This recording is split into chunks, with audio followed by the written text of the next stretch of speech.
So we posted last week, a couple weeks ago, that Biden announced to cancel more than $5 million in student loan debt. More money, in additional. And a lot of people, they was confused. They're like, well, I don't know anybody that has received any cancellations of student loans. And people was like, well, I actually did receive a cancellation of student loans. I saw the like comments. Yeah. So what exactly happened and who actually benefits from this? So here's what's going to happen. We're going to see more and more headlines like 5 billion, 5 million. We're going to just see all these headlines because what is coming up? Anybody know? Election. Yeah, So this is going to be the carrot, if you will, to get people to reelect in terms of our age group. So you figure anywhere from like age 30 to like 55, the student loan carrot is definitely going to keep being pulled. So he did actually give out money, and I do know from my community a lot of people benefit from it. Now, let's talk about who benefited from it the most. You probably were over age 45. You probably were in school like 1995 to 2000 because there was a time period around that type of money that he gave out.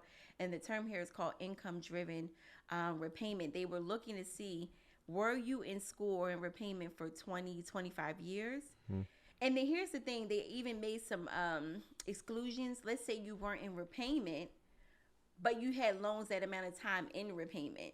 They hit forgiven. Well, we might get into it, but there was a big glitch that occurred recently too. So even though they put the headline out there about the I think it was billion, right? Billion. We're using terms billions now, right? We saying billions? Billion, 5 billion, yeah. The challenge is that there were about over 9 million people left out in that last round. So this is the first time ever that they actually made an announcement that they messed up. That was very big of the Department of Education. I feel like they always messing up. Well, they actually said they did it though. Yeah. So what happened was there's literally what they do is they push a button. It's like a real one button. And if you qualify according to their system, you would have got the email, you get the letter, things go into perspective.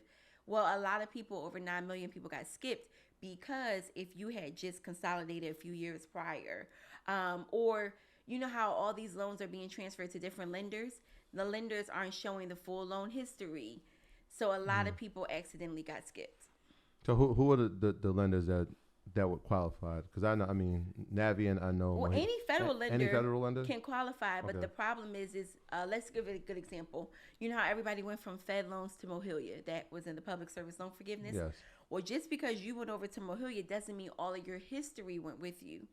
And there used to be an old system, if you're education, you'll know it, called NSLDS. It actually used to be open to the public. Until the pandemic, we all could have looked at everybody's loan history on that site. Colleges and universities use it. Now it's a private site.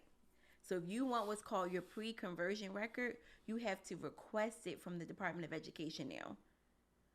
It's very It's very elusive, and it's actually not beneficial to just the everyday person to be able to track their progress.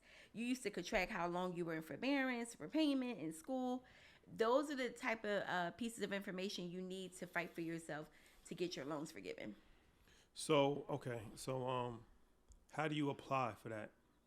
For the pre-conversion, or which part? What the Joe Biden, what he just did. Okay, so if you missed it, a lot of people missed it. Like I said, over 9 million people missed it. What you would have to do is file a complaint. So we actually have something we're putting together, and we've been helping people one-on-one file a complaint.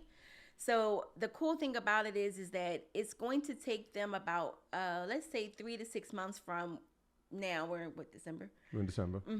So 3 to 6 months from now, they're going to literally go through each person's complaint. So that department is called the Ombudsman Group.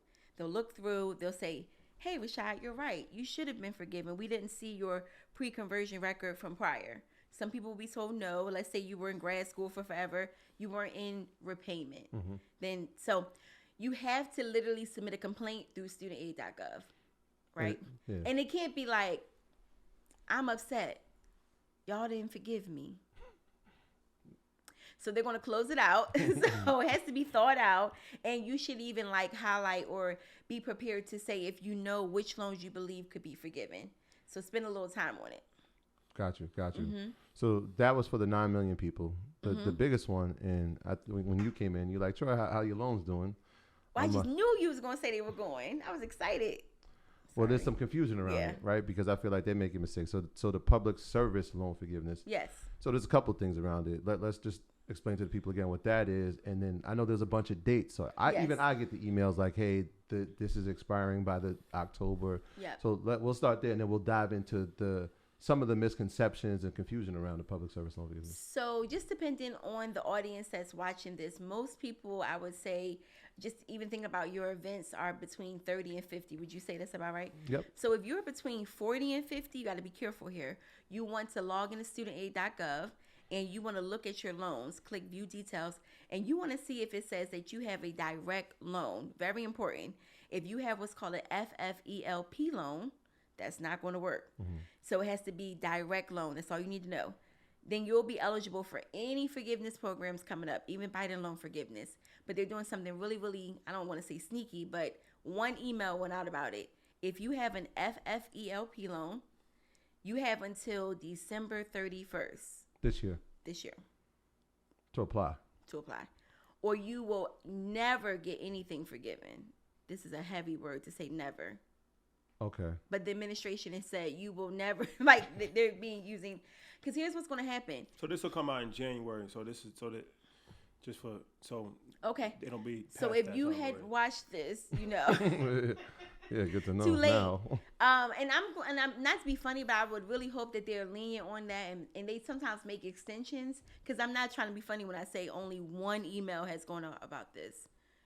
So what will happen is if somebody's watching this in January, good to know, you will want to, if you have missed this information, you will want to contact the Department of Education, not your lender, and see if there's any way that you can get an extension. Now, what might happen, which is important to note, go to studentaid.gov for this update. There may be an extension given, because when we look at the data, that's over 10 million people. And we know that there's 43 million borrowers. 10 million are going to be excluded from forgiveness forever because of that rule.